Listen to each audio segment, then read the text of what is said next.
হ্যাঁ, তো এই দেখুন সাজানো একেবারে হয়ে গেছে।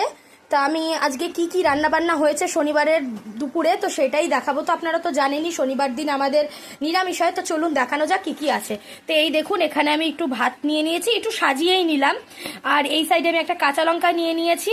তার সাথে আছে হচ্ছে গাজর, আলু, পেঁয়াজ দিয়ে ভাজা, ও সরি পেঁয়াজ না, পেঁয়াজটা নেই, সরি আজকে শনিবার। তো গাজর আলু দিয়ে লঙ্কা দিয়ে যাই হোক ভেজেছি।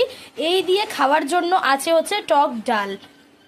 দেখতেই পাচ্ছেন কি দারুণ কালার হয়েছে টক ডালটার। আর এই গরমে তো টক ডাল মানে একেবারে স্বর্গ। তারপরে আছে হচ্ছে নিরামিষ ইঁচড়ের তরকারি।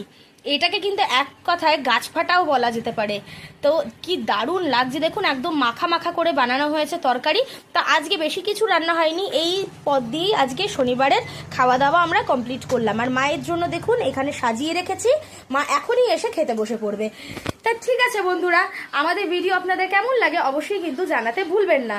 আর আমাদের ভিডিও যদি আপনাদের ভালো লেগে থাকে তাহলে অবশ্যই আমাদেরকে সাপোর্ট করবেন। না যেটুকুই, টাটা।